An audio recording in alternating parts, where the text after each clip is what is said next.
진리로 거룩하게 그리고 사랑으로 하나 되게라는 제목으로 하나님의 말씀 전하겠습니다.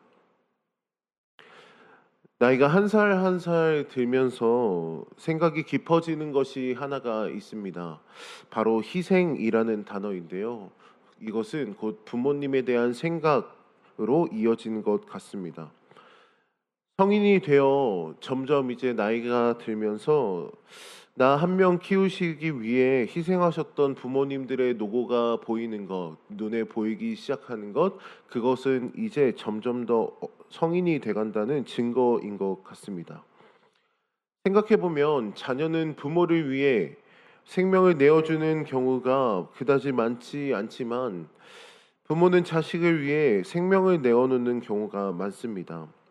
자녀를 향한 부모님의 희생은 너무나 특별하고 귀한 사랑의 표현이다라고 생각할 수 있을 것 같습니다. 오늘 본문인 요한복음 17장 후반부에 나타난 예수님의 기도도 희생적인 사랑에 기초한 그런 기도입니다. 제자들은 아직까지 예수님께서 가셔야 할 십자가의 길을 알지 못하고 있지만 예수님께서는 제자들을 위하여 생명까지 버리심으로써 구원하시고자 작정하셨습니다. 그리고 주님께서 이 땅을 떠나신 이후에 제자들을 위해 아버지 하나님께 간구하고 있습니다. 예수님은 제자들이 장차 고난을 당하게 되겠지만 그 가운데에도 그 고난 속에서도 진리로 거룩하게 살아가며 사랑으로 하나 되어 일하도록 도와달라라고 하나님께 기도하고 있습니다. 17절 말씀을 보면 그들을 진리로 거룩하게 하옵소서. 아버지의 말씀은 진리니이다. 구약 성경을 통하여 하나님께서는 계속해서 내가 거룩한 것 같이 너희도 거룩하라라고 말씀하셨습니다. 하나님께서 말씀하신 이 거룩이라는 말은 거룩하신 하나님은 세상과 구별된 존재라는 의미입니다. 세상은 불안정하고 악이 가득 차 있지만 거룩하신 하나님은 완전하시고 온전한 성품을 가지신 분이십니다. 하나님은 결코 세상에 속한 분이 아니십니다.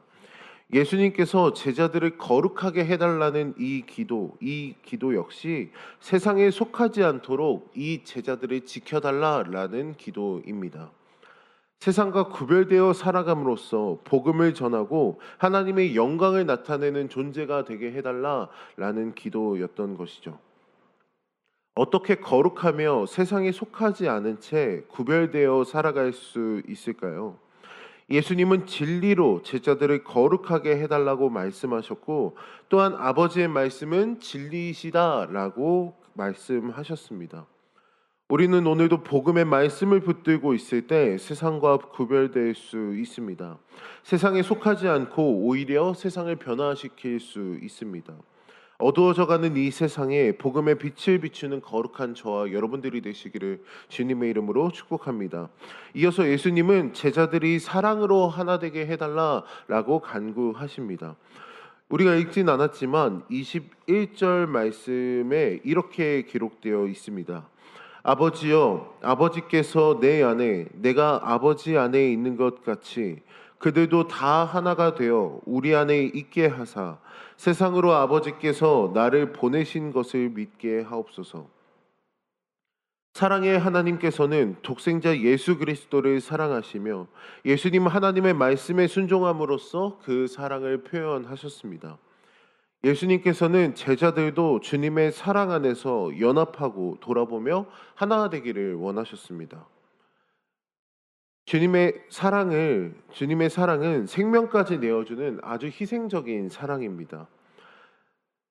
사람이 친구를 위하여 자기 목숨을 내어주면 이보다 더 큰 사랑은 없다라고 말씀하신 주님은 우리를 위하여 자기의 목숨까지 내어주셨습니다. 이 같은 희생적인 사랑만이 우리를 하나 되게 할 수 있습니다. 예수님께서 보여주신 대로 자기 희생과 그리고 자기 수고와 그 아픔이 있어야 우리가 하나 되고 연합할 수 있습니다. 사랑만이 우리를 하나 되게 하는 접착제가 될 수 있는 것입니다. 오늘 우리의 가정과 교회도 진리의 말씀으로 거룩하며 주님의 사랑 안에서 하나가 되기를 소망합니다. 복음의 말씀을 사랑하고 묵상하며 또한 주변에 전하는 삶이 되기를 소원합니다. 그리고 주님의 사랑 안에서 서로 사랑함으로써 주님의 제자가 되어 하나 되는 모두가 되기를 축복합니다. 나에게 허락하신 삶의 처소에서 오늘도 한 손에는 복음을 들고 한 손에는 사랑을 들고 믿음의 공동체 그리고 거룩한 공동체 그리고 사랑의 공동체를 이루어 나가 이 세상에 구별된 복된 삶을 살아가시는 저와 여러분들의 삶이 되시기를 주님의 이름으로 축복합니다. 기도하겠습니다.